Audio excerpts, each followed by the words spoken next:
tujuan praktikum kali ini yaitu yang pertama untuk menentukan tegangan ambang pada detektor Geiger Muller, yang kedua yaitu untuk menentukan tegangan PTAU pada detektor Geiger Muller. Lalu untuk alat dan bahan yang digunakan yaitu yang pertama ada PC atau laptop, yang kedua ada software MATLAB, lalu komponen yang akan digunakan yaitu sumber radioaktif CE60, sumber radioaktif CS137, high voltage, preamplifier, amplifier, dan kontak.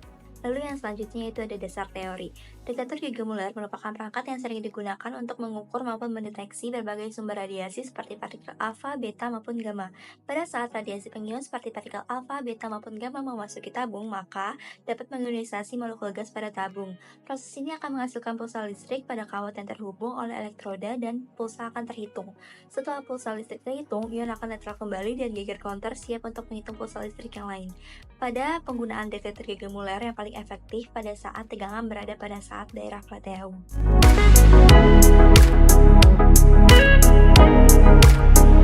Lalu untuk membuat eksperimen, yang pertama kita bisa memilih menu administration, lalu create eksperimen, lalu pilih gamma eksperimen, pilih next, pilih sumber radiasi yang akan digunakan yaitu CU60 dan CS137, pilih detektor Geiger Muller, pilih next, pilih komponen yang akan digunakan yaitu amplifier, amplifier, heavy supplier, dan kontak. Lalu isi eksperimen name dengan nama eksperimen tegangan plateau.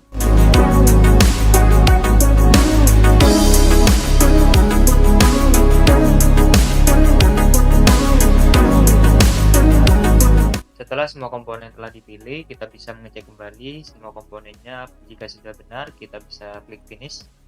Lalu pada menu file, kita bisa memilih select eksperimen dan memilih eksperimen yang telah kita buat. Lalu kita pilih menu instrumen, lalu letakkan semua komponen pada tempat kerja. Susunannya seperti ini. Lalu sambungkan kabel sesuai dengan komponennya. Pada komponen motor, kita ubah waktunya menjadi 60 detik. Pada heavy power supply, kita ubah dari FA menjadi K. Atur tegangannya sesuai dengan percobaan. Lalu letakkan sumber radiasi pada detektor. Lalu kita tekan clear, dan pada menu run, kita pilih menu play.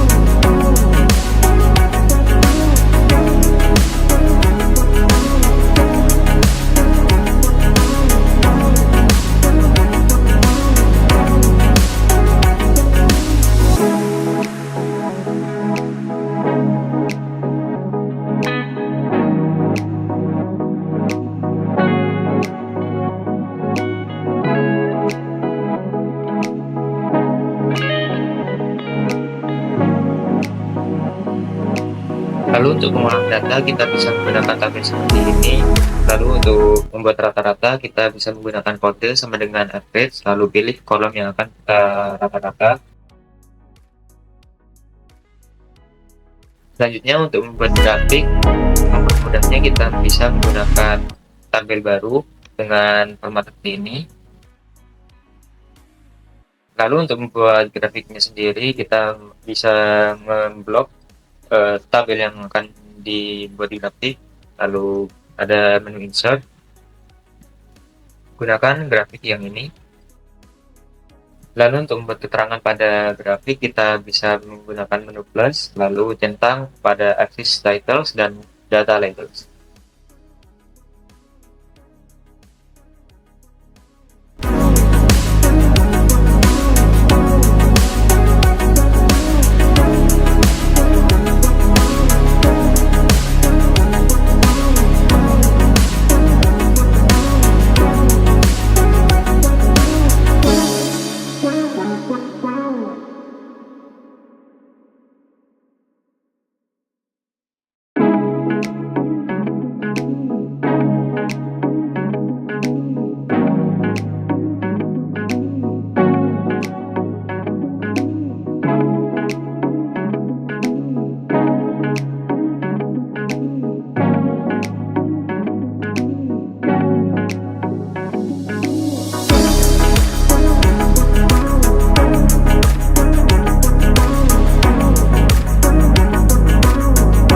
Selanjutnya adalah data hasil pengamatan. Diperoleh data untuk pencacahan CO60 dari tegangan 0,05 hingga 0,75 kV, rata-rata pencacahannya sebesar 0. Sedangkan untuk tegangan 1 hingga 2,5 kV, rata-rata pencacahannya di atas 35.000.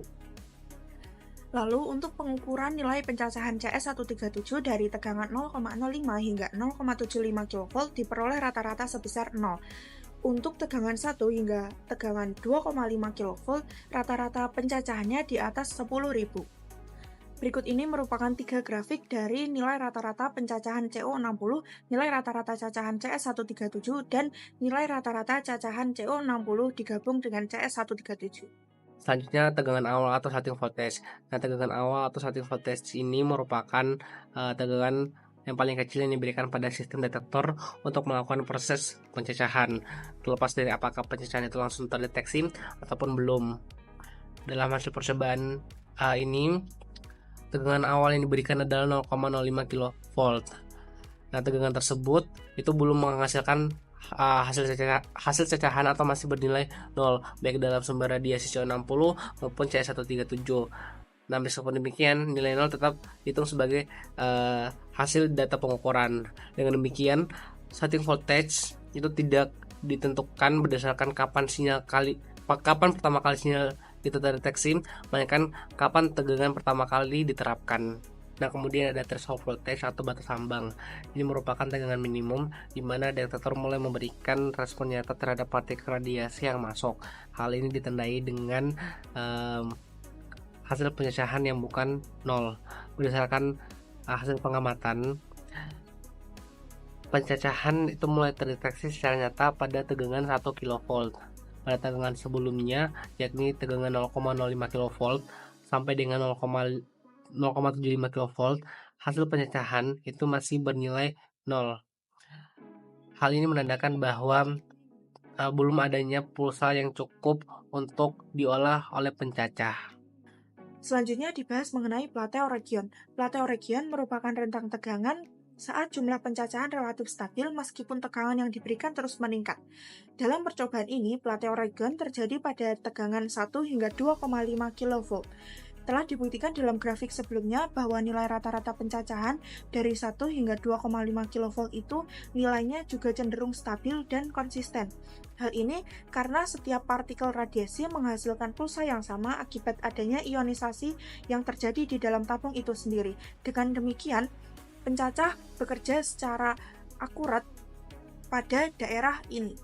Kesimpulannya, berdasarkan hasil pengamatan dan juga analisis data percobaan pencacahan sumber radiasi CO60 dan juga CS137, itu terdapat beberapa poin penting. Yang pertama ada starting voltage, itu berada pada tegangan 0,05 kV. Yang kedua threshold voltage berada pada tegangan 1 kV. Yang ketiga itu plateo region berada pada rentan 1 kV sampai dengan 2,5 kV.